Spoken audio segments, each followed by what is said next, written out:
One. Oh, sorry. Further one at a time, makes it easier. Okay. 1, 2, 3, 4, 5.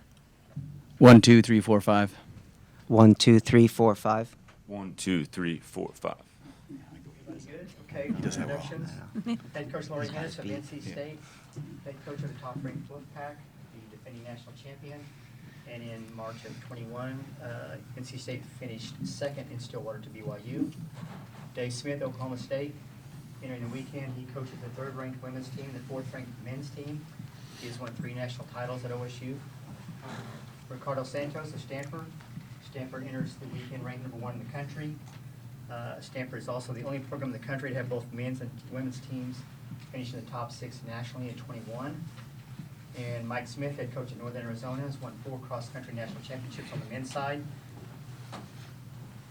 Finished, was a national champion in 21 at Stillwater, and enters the weekend ranked second. NAU has finished first or second in the men's side of each of the last 6 years. Oh, shut up. So we will start, raise your hand, we'll give us a chance to get the mic over to you. We'll start with head coaches. Dave, I'll send this one your way. I know Natalie Cook had said, to help manage nerves, you've been telling everyone that it's just going to be a regular race tomorrow. Do you think your athletes are buying that? No. No, but it's worth a try. I mean, we went out there and looked at the course on Wednesday. No one's there. And I said, hey, look at the course. See, it's just a course. It's grass. In a couple of days, it's going to look different. But you got to make all that disappear and just see the course that you've run over and over and over again, this last year. And it's just the same old course. There's going to be some distractions, some people around you. Ignore them and let them fade away. But, it's hard to do. Is it more challenging to do that at home versus on the road? No, I think there's a certain familiarity, that Taylor Rowe said it best in one of our meetings. She says, any 2 minutes on that course, I know where I'm going to be 2 minutes later. She says, every place I am, I know where 2 minutes is. And that's, that there's a certain comfort and familiarity that comes with that, where you can just kind of relax. I think we've done this over and over and over again. Now, you still got, these people showing up and ruining the party a little bit, but I think it's probably easier here than at a place that's everything's new and, you're kind of a lot more uncertainty. Dave Hunter, Track and Field News. For all 4 of you here, you have really exceptional teams that are going to be competing in this. And then blended in there is you have athletes have legitimate shots to win the individual title. So how do you work with your athletes to give both those pathways a fair shot? So I'd like to hear answers from all 4 of you if I could. Thank you.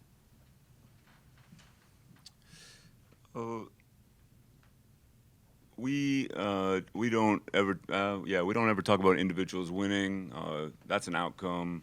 We talk about executing great team races. Great way to help your team is to score 1 point, though. Yeah.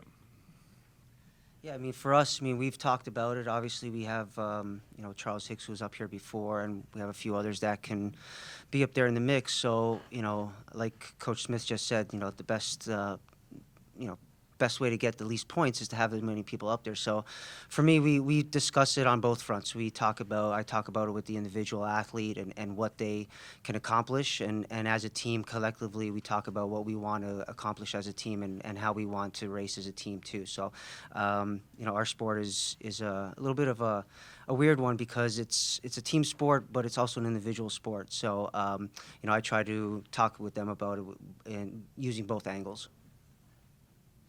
Yeah, for me, kind of similar to what's being said. I think, no one's really talked team title, although, Alex Mayer said to me earlier in the year, he said, Coach, just so you know, I have some pretty high goals, so I'm willing to take a little more risk if you're willing to do that in training. And I said, Alex, I know what your goal is. You don't have to state it. We can just keep training. So we kind of focus, I think, like they said, on running great races, being the best position you can, talk about ranges of places we want to be. And, there's a lot of things you can't control as an athlete. You can't control how good Charles Hicks is. And there's nothing you can do about that. So you got to focus on running this course the best you can run it.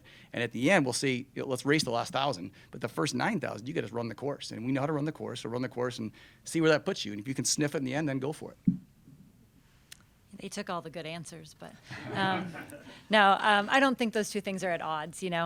Just like everyone said, the least points your top athletes can score, the better off the team is. So, same as Mike said, we don't really talk about specific individual races. It is more of a team race, but obviously when you have individuals with an opportunity to run up at the front, we talk about, the strategy of that, but it is more focused team-wise, I would say, for us. And but again, yeah, the least points that you can score up front, the better off you are team-wise. Thank you. Hey, yeah, this.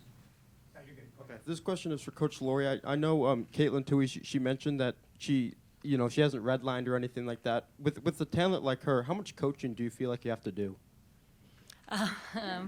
Well, there's a lot of holding back, as you can imagine. But I feel like really our group is like that. I feel like sometimes that is the biggest part of my job right now, which is fun.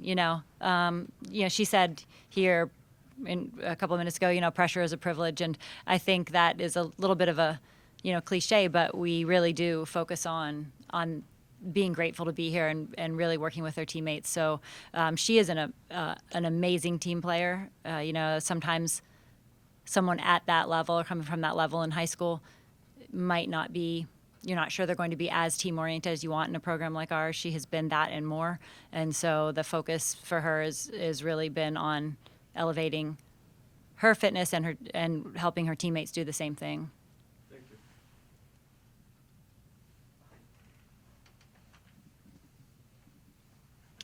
Yes, this for Coach Hennis. This is David Woods of Dystat Runner Space. Do you want your runners to be mindful of what, say, New Mexico is doing during the race? You guys have had a couple of really close duels, or is that even possible in the course of just a 20-minute race? Yeah, we don't talk about that necessarily because I think even if you did want to do that, you're not sure you're going to be able to find that situation within a field this large. There's definitely very specific things we want to do team-wise. If it's easier to find your teammates since you're starting in the same place on the line. So there's definitely very specific things we want to do there. But yeah, I mean, clearly if you are in a situation where they said last year they were in a situation where it was actually very easy to see, oh, here are some New Mexico athletes or here's some Colorado athletes or, whatever. So when that happens in a race, for sure, they're going to be aware of that. Talk about it not being a +1, -1. It's a +1 and a -1 when you get someone from obviously a school that you're competing against, so that kind of 2-point swing instead of a 1. So yeah, sure, they'll be aware of it, but it's not something that they'll be focusing on going into the race.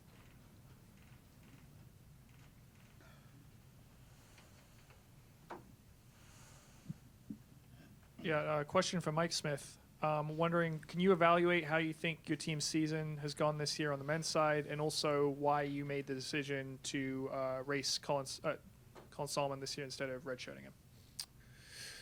It's been an interesting season for our men's program. Past seasons I've coached at NAU have had a lot of affirmation in September and October, and this has been a season where we have not got a lot of affirmation from our early season meets. We've gotten lots of affirmation from training, and I think from our conversations in our locker room. But what matters is our race results. So we've had to find it in other spots. The momentum right now, I'd say, is really good. It's been positive, trending in the right direction, which is not a little thing. I've had years where I couldn't wait day by day, week by week for this thing to be over. And right now I'm feeling like, we could keep going right now. This is a really good feeling to have. And I know in years past that's something I've wished I've had. So I like the momentum right now. Why it's been like that, longer conversation. I'm not sure why the slow start. I think we've made some mistakes on my end, and our athletes have made it interesting for sure. Decision race, Colin Solomon. Second part of your question. Colin was high school national champion in cross country, but we left some uncertainty, probably there recruiting him of just would it be year one that he could contribute to 10,000 meters. As an 18-year-old, we thought in training that, which is the best guess we can get, we thought in training that he was someone who could make an impact on what we're doing, and so we made a decision to race him, and we feel like it's a good one. He's definitely made an impact on what we're doing in lots of ways.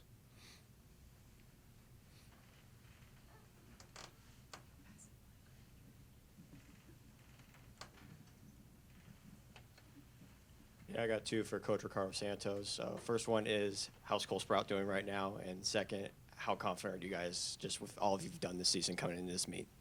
Yeah, I mean, Cole Sprout's great. He trained this week. He's feeling good. He's ready to go. Second part of the question, with how we feeling with our training this year and how things have been going. Look, we're the number one ranked team. But to me, rankings don't mean much. It's just people's other coaches out there, their opinions. So, looking at what we've done day by day, I'm really pleased with what we've done. Really pleased with our races. So, but at the end of the day, nothing. It matters what happens tomorrow. And so, the guys are in good spirits. We've had a good trip out here. We're enjoying it, enjoying the experience, and they're ready to go for tomorrow. And now it's in their hands.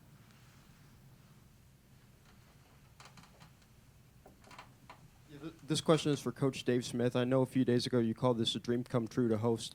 What message are you trying to send to the NCAA and just the nation that OSU is just a cross-country powerhouse? Well, your first prior question is true. This, 15 years ago, I told my team, I sat around like we all do, dreaming what it would be like to win the lottery, and where I'm going to spend my money, who I'm giving it to, who I'm going to say, no, you don't get any. Just delighting in those moments, right? And here I am actually going to spend the money. And 15 years ago, Coach Weiss and I, 20 years ago, we sat around on our old cross-country course that was, basically a cow pasture, and thinking, man, imagine hosting nationals up here. It was a dream. It wasn't real. And then to have an administration that was willing to invest the resources we invested in that course to make it to what I think is the greatest cross-country course in the world. And the NCAA to recognize that and give us not one but two opportunities in this window after COVID giving us a second shot to host the national championships. And then to have two teams and a couple individuals on both teams that are all in the conversation, it's like that's the holy grail, right? So for me, this is awesome. I'm going to do it with all my friends. They're all in town, coming to our place, hang out with all these people that I've admired and respected and hated over the years, right? And they're all here, so it's awesome. This is a dream come true. And I keep telling the team, whatever happens on Saturday doesn't matter, which is a bold-faced lie, but I'm going to keep saying it and trying to convince myself of the same thing. But yeah, I'm thrilled to be here. And I don't even remember what your question was, but this is awesome. Having the NCAA here, I even like those guys, So yeah, we're sending the message that we need to come back. Follow-up question for Dave, also about the course. I had one coach yesterday describe it to me as like running on a carpet, and I'm curious, what kind of maintenance goes into this thing? How often is it mowed? Can you tell me what goes into maintaining this course? It's unbelievable. We got a guy up there who does an incredible job. He was a former golf course superintendent. Our former AD, Coach Holder, hired him away to come manage this course. We spend a ton of money on it. He spends hours. He's got also a crew of people that work with him. It's his full-time job. This summer we had a severe drought. It took a lot of water to keep that grass growing. I mean, a lot of water. I think we went 30 or 40 days without a drop of rain, and a couple different times. So it's miraculous what he's done to keep that course in the shape it's in. Again, just thankful to have an administration that supports this, and a sport that's kind of a niche sport. We're spending a lot of money keeping that course to the level it is, and we continue to invest in it to improve it year by year. It gets a little bit better. I think from those of you who were here before, we've improved it from the last time you were here, and we want to continue doing that. So then we get back here in 26, it looks even better. Did I let that out of the bag too soon? So you guys all have superstars up front, but anybody who's going to win is going to have to win it at 4, 5, and 6. Can you talk about just the challenge of finding that runner, whether it's financially be able to bring them on, whether it's developing and training that person, but these are the guys that'll be the winning woman or man, and the difficulty of excelling in those spots, 4, 5, and 6. I would just say that what you're saying is right. It's easy if you're up at front, and your job. My job is these three people, and it's very simple. The chaos is separated. I know what I got to do. I can see it. I can measure it. Coach Hennis talked earlier about it's hard to find someone when you're deep in the pack and you're in the thick of that chaos, and all the bells and alarms and whistles are going off in your head, and you got to climb another hill, and you don't know if you're turning once or twice. It's hard to calm down and sort of figure out I'm in 80th place, but I'm 2 seconds out of 40th. Am I good, or do I need to move? That's hard to do. And I think those people are the ones that have the toughest job. The people back there who are, like you said, are going to win it for those two, right? They're the ones that got to figure it out. I think it's hard to do. Yeah, no, I agree with Coach Smith on that. It's keeping those guys and women, keeping them mentally engaged in the race and letting them know that, hey, you know, I know that they know that they want to be up there. We know as coaches that they want to be up there, but they have to run their race and they can't get overzealous in a race like this, because if they do, then they're just going to hurt the team, and they're not ready for that level. So keeping them, having those conversations with them and having them mentally ready to be able to compete in the area that they should be competing and beating the people around them that they should be beating to help the team is always the biggest hurdle there. Yeah, I would say I think we've been the most successful too when that's not necessarily I'm the number 4, I'm the number 3, I'm the number 5, right? I mean, clearly when you've got people like we have or a lot of these other people have up front, they know they might be the number 1 or number 2, right? But after that, we've been most successful. And I think we learned a lot from our ACC race this year as a team, where we had some people not run well, but we had other people really step up. And that's what we preach all the time, that the 7 people were lining up, any of them on that given day could finish in a place that helps the team reach their goals. And so I think that's when we've been the most successful. It doesn't always happen that way, right? But I think the last couple of years we've kind of been in that situation where we're not maybe exactly sure who's going to be 4, who's going to be 5, but we're hopefully, prepared that they're all going to be able to finish in a place that they need to, if that's what happens on that day, for the team to meet their goals. Yeah, these roles are inherent to our culture at NAU, and our athletes know the jobs they have to do. We prepare them for that way before the races.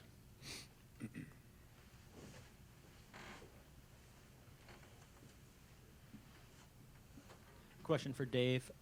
Speaking to that point, I mean, everyone knows Natalie, but you have another freshman who's unbelievable, and in the team race, Billa Jepkuri might be the deciding factor in many ways. Could you just speak a little bit about her? I haven't seen many results from her previous to her time at OSU, but she's come in and made immediate impact. She just got here from Kenya, and it's an entirely different culture, different way of life, different food, everything's different. And we've had international athletes many times in the past, and it usually takes, for even Western European athletes who have a very similar culture, it takes some time to adjust. For those coming from very different cultures, like East Africa, it can take a year and a half, 2 years. And for her to come in and just step onto our team, she missed a lot of time over the summer. She was a little ill, and then we had some problems getting her visa, and she had to be out of pocket and not able to train for a while. To come in and, our first race, we ran the Jamboree, and we've been doing tempo runs that are 3.5 loops of the women's course. So we put her on the race. I said, hey, Bila, just run with Taylor, run easy, or actually it was with Gabby, run with Gabby through until the last lap, and then if you can feel good, pick it up. Well, she assumed it was a 3-lap race because we've been in tempo runs at 3 laps. So she got to 2, and everybody's turning off, and she was like, where are they going? And so that's why she ran an extra race. We ran her back a couple weeks later.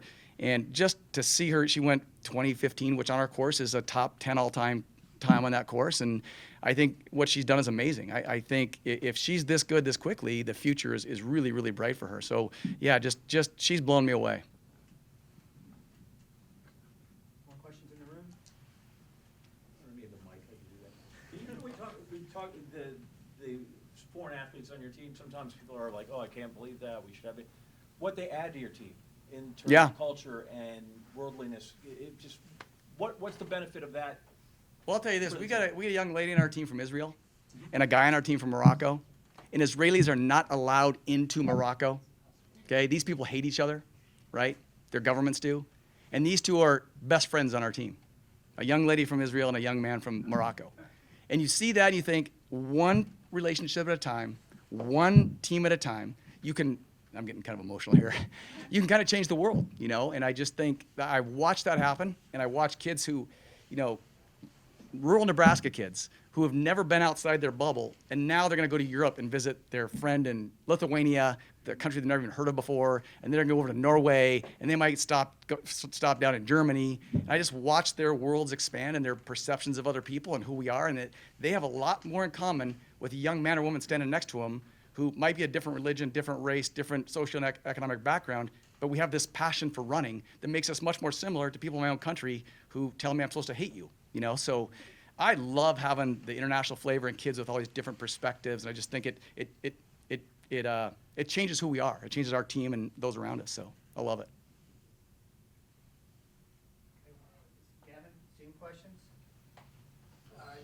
first question from Zoom is going to come from Jenny Carlson. Go ahead, Jenny. Hey guys, thanks so much for taking some time to chat today. I actually have a two-part question. If I could start with Lori. Lori, I know you guys with your women's championship last year. I believe that was the first NCAA team title ever at NC State as well. I'm wondering if you could just reflect not only on the importance of for the program to win that title, but more broadly at your university winning that championship. That was our first NCAA title. We actually won the women's AIAW national championships in both 79 and 80, I believe. And that was before the NCAA really had the women's side on there. So I think that, that's an important piece of history that I don't think should be left out, because we did win two of the, right before the AIW blended into came under the umbrella of the NCAA. So for us, the history of that is big. We definitely did want to, win an actual NCAA team title. We've won a couple basketball titles, but that was our first NC State's first team title since men's basketball in 1983. So it was a big deal. It was pretty cool. You get the police escort, the bell tower, all that stuff, which was awesome. And I think our women do really actually understand the history of our program and feel, some responsibility to bring that back, and they did. So, it was pretty cool. I've been at NC State since 1988, so for me personally, also a big deal. My husband was one less All-American than me, but I can't remember the exact number. My daughter ran for NCAA. That's gotta be a lie. That's true. 8 and 7, I think, something like that.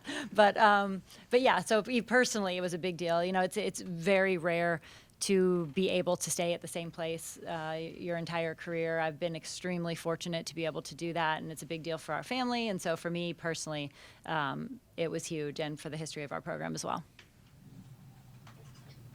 The second part of my question is for Dave. Dave, sort of along that same vein, Oklahoma State has never had a women's NCAA team championship. Obviously, the equestrian title a year ago was the first national team title, but not NCAA event. I hate to be adding the home course and national championships and all that. Yeah, thanks, Jenny. But, the chance to maybe get that first, what would that mean for you and for Oklahoma State more generally? Well, I think we got 52 national championships here, or NCAA championships, and no women's NCAA championships. And there's been a friendly competition amongst me and some of the other coaches of women's teams here who have been close. Golf has been second. Tennis has been second. There's been some people have come. I think tennis came within one. They came down to a last shot winner take all point against Stanford and lost that, and it was kind of heartbreaking for all of us. So, but it leaves the door open for me to be the first. So I tell Chris Young all the time that he had a shot, and we would love it. We want our women's teams to have 52 championships to match the men's, and we got to get busy getting on that. So yeah, this would be a great start.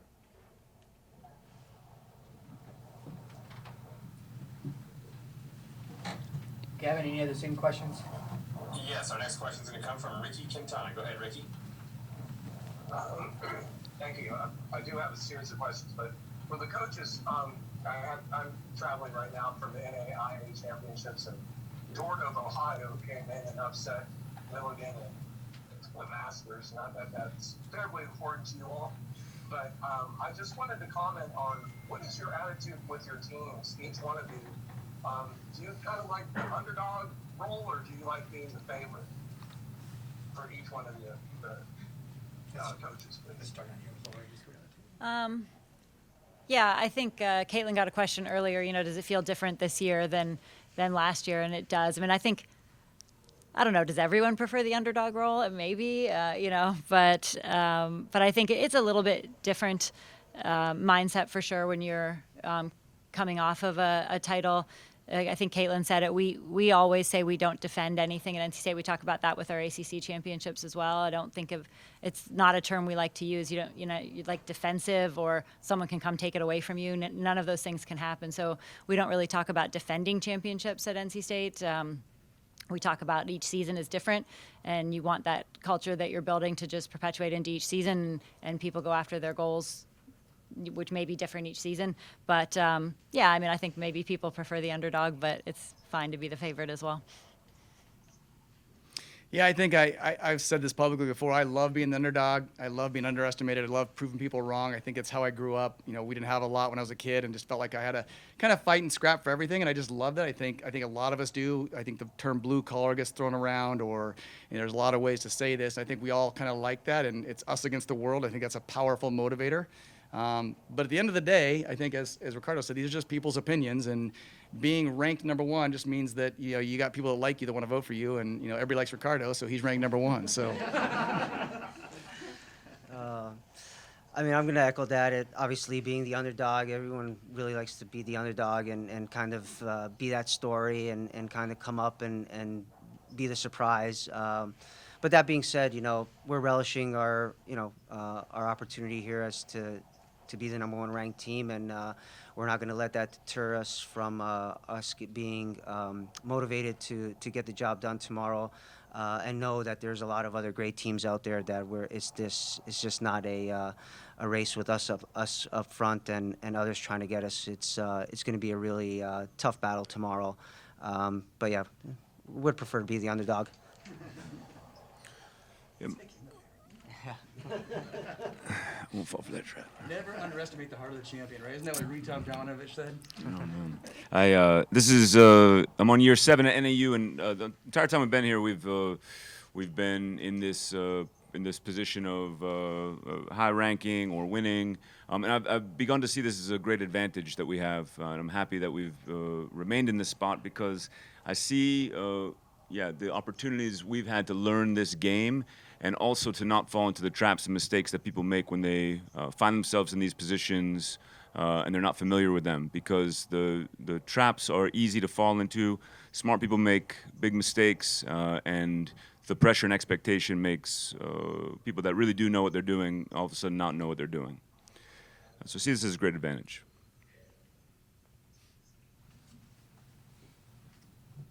Anything else from Zoom? Yes, for Coach Hennings, I have a question. I just want to acknowledge Jack Batchelor's on the line here on Zoom, and he was part of the winning coaching combination that Raleigh Geiger, and he helped guide them to the AIAW championship back in 1979. Both last year's championship and the AIAW championship were won in Tallahassee. So if you win tomorrow, that'll be your first championship outside of Tallahassee. You have a lot of history there with the team. What has been the difference last year when you all won? You've had some very good teams come in, and your experience as the runner on your own team. What are some of the things that were special about last year's team that you saw that the other teams didn't have? That is it luck? Is it the camaraderie? Is it the chemistry? And if you can comment on that. It's a little bit of all of that. I think Coach Geiger actually hates the phrase good luck. He said it's not about luck, it's about preparation. And you can really believe that 100%. And then, like last year, Caitlin Tui falls, but manages to get up. So sometimes there's some luck involved. So there's a little bit of all of that. But I do think that, I've been there for most of that. Obviously, not 79 or 80. Let's not go that far. But I've been there for a lot of the good teams. And, I think over the years, you try to do similar things each season. You try to build this culture, but sometimes it really does come down to when you recruit the right people and they're able to help put in place what the coaches, what the leaders see and what they want in that, in that team. And we have just been super fortunate over the last probably 6 to 7 years of just bringing in people who really 100% buy in, really are all about the team building and working and helping each other be better. And so I think that has been the difference over the last, 3 or 4 years in this program. As much as I hate to say it, the audio on Zoom is absolutely brutal. The one microphone that seems to be functioning well is Dave's. Maybe that's his voice. Yeah, I don't know.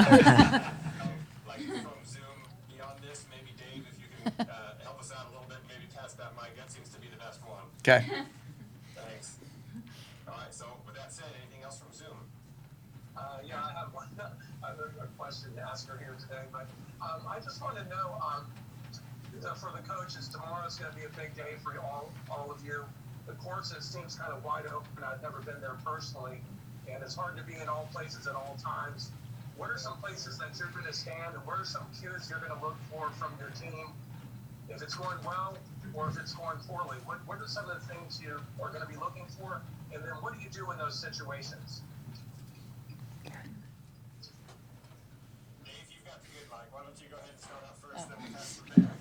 Okay. Well, there's not a lot you can do once the gun goes off. And I think coaches take a lot of comfort in running around and yelling because I think it relieves our stress and makes us feel a little better about what's going on. But once the gun goes off, it's really up to the athletes. As I think Mike or Ricardo or probably all of them have said, our athletes are prepared before we get here. And they know what to do. We've talked about the what ifs and the could be's and the shouldas and all that kind of stuff. At the end of the day, each one of them is on a little island. They got to go out and figure out their own path. I'll be running around, and I have a plan already decided, which is different from anything I've done before on this course, of where I'm going to be and when, and that will go out the window as soon as the gun goes off. I'll forget where I'm going and end up running through the woods and all that kind of stuff. So it's organized chaos. I'm not sure how important it is. Half the time the athletes say, "I never heard you the entire time." I was like, "I was yelling right in your face." Yeah, I didn't hear you. I'm pretty good at tuning you out. So. Yeah, kind of exactly the same as Dave there. I often have a plan, and I've found that if I try to run around on a course too much at my age, the hamstrings don't like that, and it usually doesn't work out well for me the next few weeks. So, but having said that, I really do believe there's not a whole lot you can say on race day. There are some very specific things that might be happening that you can let the athletes be aware of, but one of the things we always say is, there's not really a timeout here. It's not like basketball or something else where you can call a timeout. You can sit down with the person and say, like, hey, you made this mistake. Let's go fix this at halftime. That's probably not going to happen. So most of that really does happen beforehand.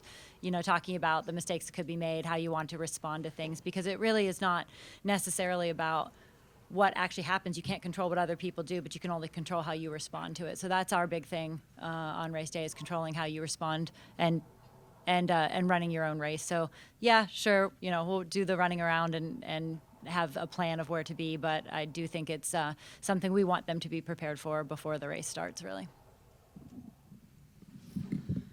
Coach Santos, if you don't mind, if you can really maybe kind of project your voice, I'm wondering if voice volume is maybe part of this as well. Okay, how's that? Is that better?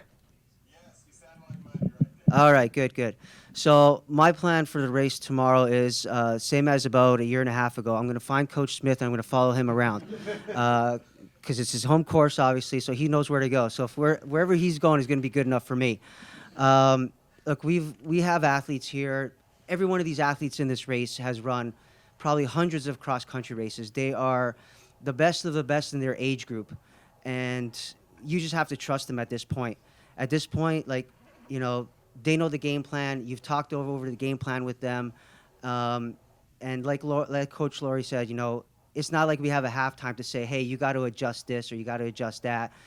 You just have to trust them now, and they have to trust themselves, and they have to trust the work that they've put in, and they just have to go out there and execute. And, sometimes they have it on the day, and sometimes they have a rough day, and you just try to teach them, hey, on that rough day, you just got to give 100% of what you have on that day. If it's just 90% of what you've got, if you give 100% of that 90, then that's all you can do, and you got to be proud of them to just go out there and give 100% of what they have on that day.